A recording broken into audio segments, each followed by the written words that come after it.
I mean, in one word, like London. I mean, anyone that lives in London knows London's a very kind of it's a very difficult place financially and for a whole host of other reasons to do things.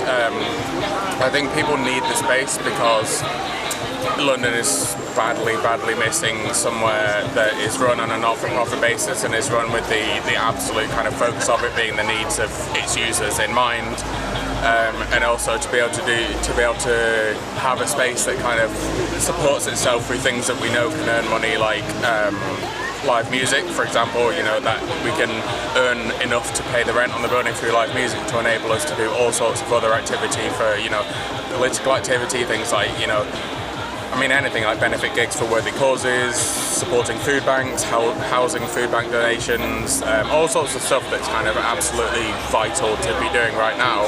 And London's really missing that kind of place where all that kind of stuff can come together in one building.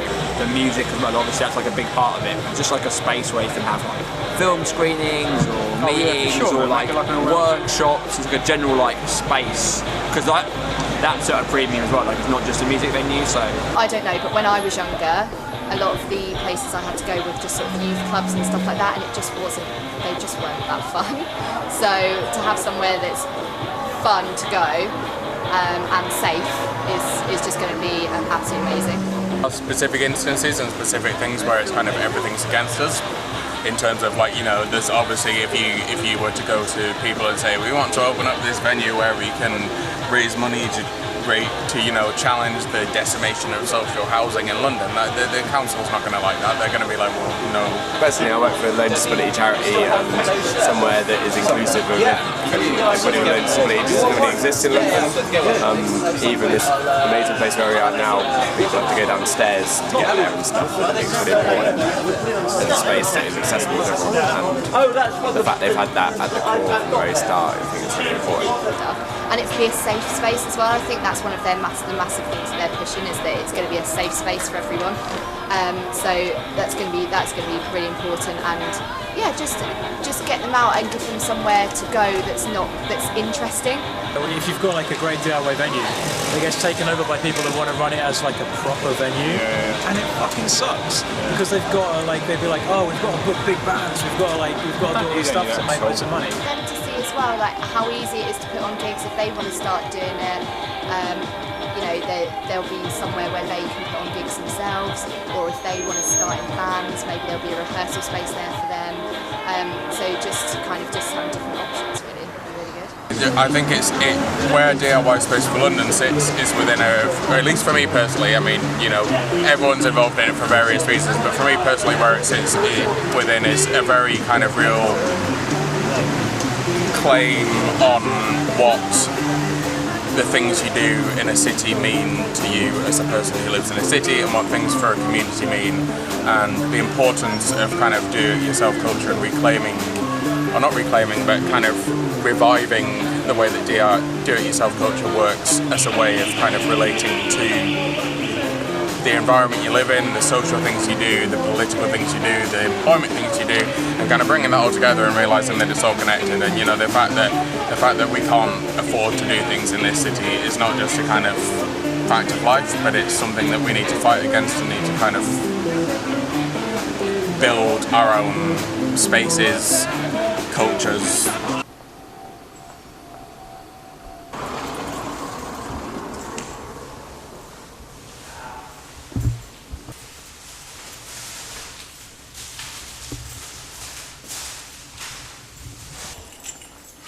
Where have you been? I've been doing an interview. Oh, yeah? What are you doing? I'm putting up the plasterboard on the wall. How's it going? Yeah? Look at this. It's looking sweet, man. Looking alright. Building's bullshit.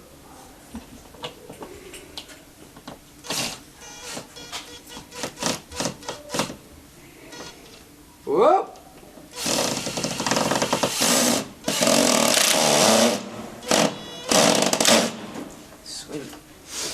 So DIY Space for London was basically born in summer 2012.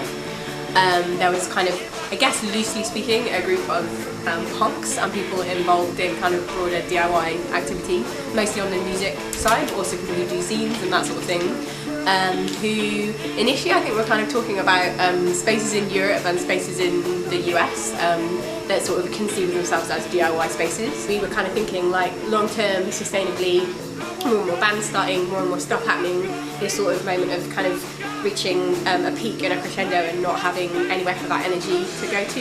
We decided like, yeah, trying to get a lease on a space or, you know, some kind of rental situation, be it temporary or longer term, just to do shows, to do kind of organising. I'm in a band. Oh yeah? And we try to play decent shows. I don't want to play for these like jerks that say for every person you get you have to pay a pound or something like that. I don't want to play for them. We only want to play like for nice people, I suppose.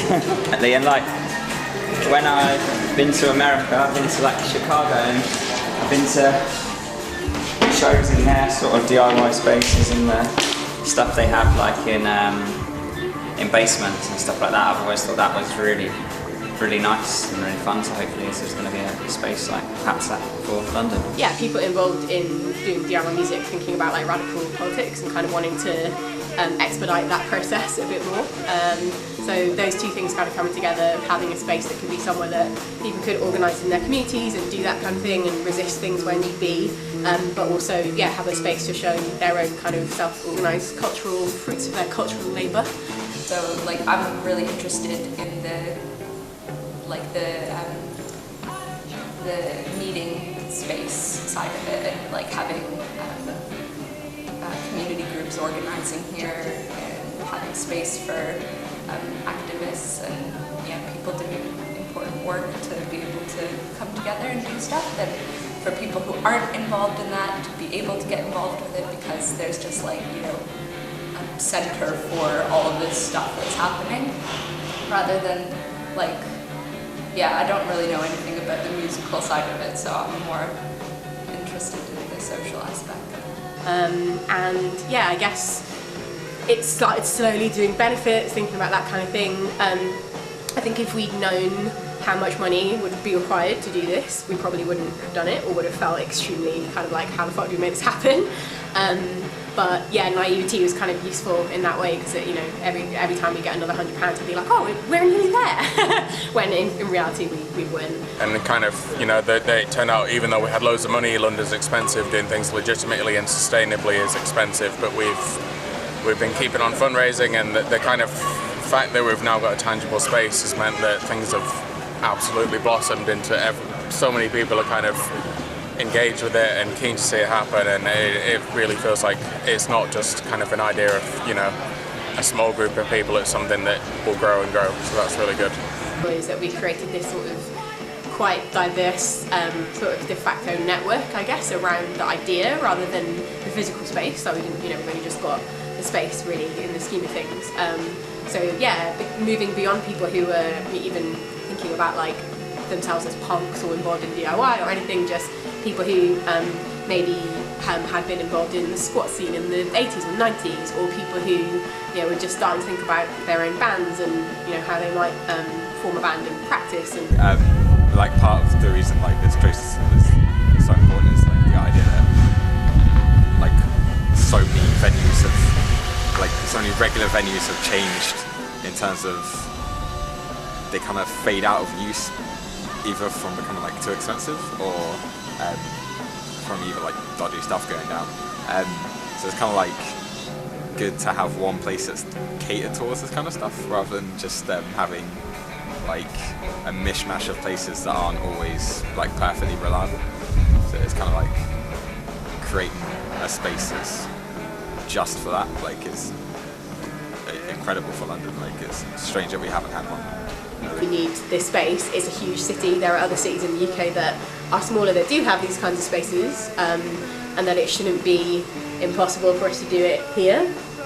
Yeah, and then I guess 3 years or so on, we spent about a year looking actively for space, probably realising that it was going to be very, very hard to get something longer term at the price range we were looking at. So we managed to cut down a 6,000 square foot warehouse to a 3,000. And I think that's why we ended up with a pretty workable deal on the rent, at least for now. We've gone from having a few £1,000s of donations raised to having loads, like 20,000 or something, which is just such a crazy amount of money to think about it from people that, you know, don't have much money, and we've raised all this through grassroots benefit gigs, donations, a little bit of fundraising from very kind of activist-led small things like the Edge Fund, and getting enough money so that we can actually find a space in London with the ridiculous rents that there are, and found a space in kind of early 2015, and then that's where we've been going from there. And it's open, anyone who's interested is welcome to come and get involved, and it started off really loose format, so pretty much just discussing ideas, what might a space like this look like, what do we want to avoid, what's really important, what would we want to happen, what would we want to stay away from, you know, in lots of different ways. And then as that kind of formalised, I guess after about 18 months, we started doing research into cooperative models, which I knew a little bit about from one of my other jobs, and I think it was about that point that we started to properly link in with other spaces around the UK that use the co-op model, and then have a members club like around that, which works for, you know, under like UK licensing law. Perhaps more of a sense of community that some areas don't have in London, like I guess, like, you know, some spots like how lunches are quite nice, but then you have like the Barfly or I don't know, any of those other crappy ones that aren't very good. So hopefully, yeah, this will have like a more of a place that London likes. But like if you go outside of London and you go to shows like in Leeds and stuff like that, people seem to know each other and say hi and stuff like that. And the crowds of London seem to be a bit off, perhaps sometimes. And I think hopefully this will, you know, everyone, you know, you keep seeing the same faces, but I always feel a bit scared to say like hello. So maybe this will make me more outward and friendly. We deliberately gone for like a quite diverse, like different bits of spaces that do quite different things. So there's a sort of commercial unit at the front that's going to be initially going to be a record shop, which is great because it means that there's going to be sort of footfall coming through and there's going to be someone there. We want the open area that in the evening will be a bar, in the daytime to be somewhere where people can sort of co-work, hot desk, come and do their own work, come and be with other people. There's a bar which will hopefully serve a kind of cafe function.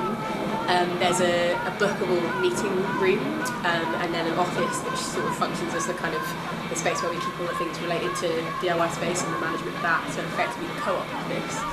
The other side of the building has a large kind of performance space, gig area, etc. For, I don't know, yoga, kung fu, or whatever, you know, as well. It's a large space with double height ceiling. There's accessible toilets, a line of urinals, and then a small practice space, like, you know, rehearsal booth area as well.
sit down because it's a bit less formal and less scary.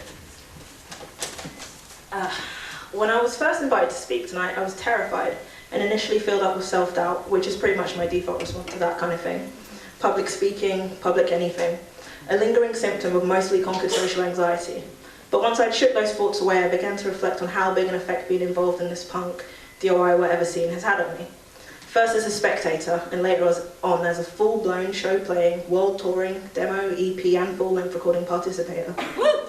But how did I go from being genuinely too afraid to stand anywhere but at the back of the show, overwhelmed by the sometimes paranoid but sometimes real thoughts and voices of my mostly white, straight and male fellow showgoers, always critiquing or commenting on one of the off things about me. Black, a woman, probably queer, judging up by the button-up shirt she always wears. Smart shirt punk was like really not a thing when I was going to shows in the beginning. But here I am today doing all of those things, travelling all over Europe, America, Australia to play shows in front of sometimes hundreds of thousands of people. More often than not, it's only 20 or so, but you know. For someone who lingered tentatively on the outside for years and didn't attempt to step up and claim a real visible stake in the scene I adored, being something of a vocal point for any number of people is kind of a big deal, being even just a small part of the thing that they choose to pay attention to. A big part of feeling confident enough to start playing music and keep doing it was in my surroundings. Seeing Ivana playing Honor Among Thieves, Liana in Hang the Bastard, Bryony in The Scepters, Rachel in Trash Git, it was comforting and encouraging. And for a long time I was embarrassed to admit that I benefited from other women's participation because I wanted to believe the punk lie that Cassie was talking about, that we're all awesome and enlightened and equal. But in reality I squealed with excitement any time I'd see a mention of a woman, queer or person of colour playing in a band, on a flyer or in a photo, just someone a little more like me. And that's why events like First Timers are so important.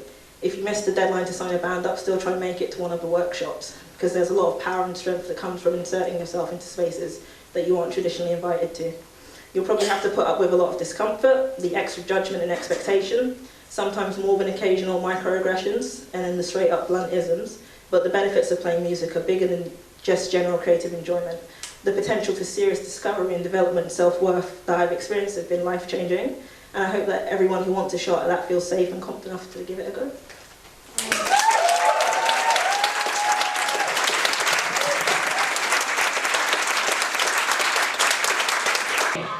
So First Timers came out of a quite standard thing for me, which is sort of looking at projects over mostly in the US, in different cities, and thinking, how does that apply to the equivalent punk communities that I'm involved in here?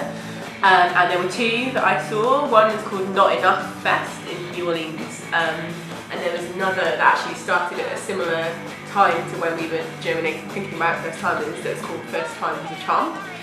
And both of them had these, what struck me as quite interesting parameters about who's going to play this festival, this event, this gig, whatever, that were really actively inclusive of not only are we encouraging gender diversity, diversity of ethnicity, etc., but it's actually part of the parameters of, if you're going to play, then it's going to be this group of people, and more to the point, that they're all new to playing an instrument, or maybe new to being in a band.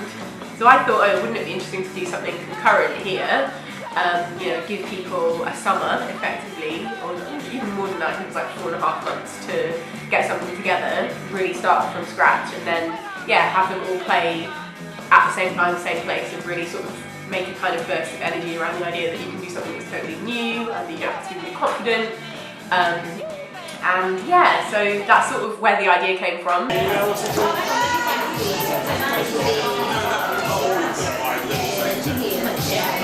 It's quite personally for me, from being in kind of two bands where I've always played a native instrument to a degree,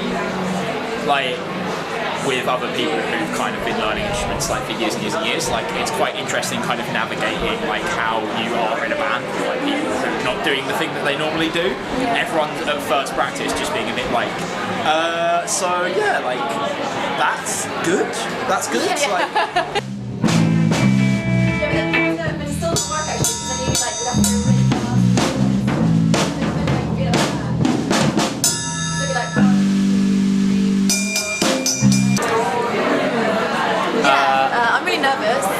I'm more more nervous than I think I've been playing in anything in a long time. Mixed with like really excited, and I can't tell like which percentage of which. Like, yeah, I know exactly what you mean. I've had 3 club matters. Have you? You nuts. But I think it's a really good supportive environment, which is I think makes it better. Because I played here before with my other band, and we had the worst gig of our short career, and it was kind of a bit empty, and it was like I felt like all the sounds were just bouncing around this like fairly empty room, and at least there's loads of people here, and everyone so far has just been really just like really friendly, and like even when people have made mistakes, everyone's just like had a laugh, not in a mean way, but like in a hey,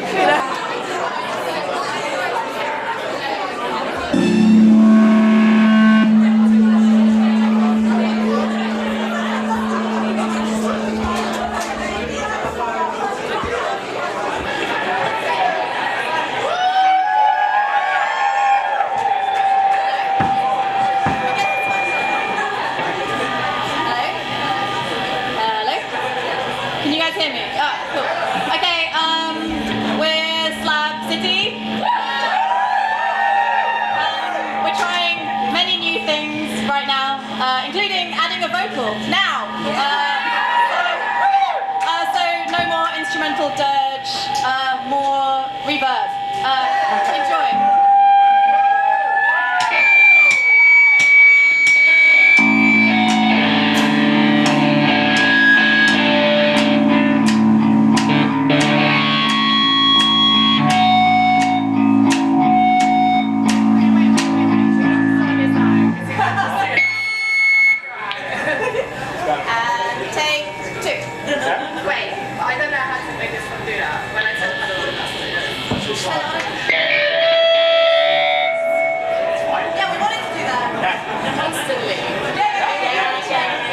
How do you guys feel about the constant feedback? Alright. Horseman, I'm from out.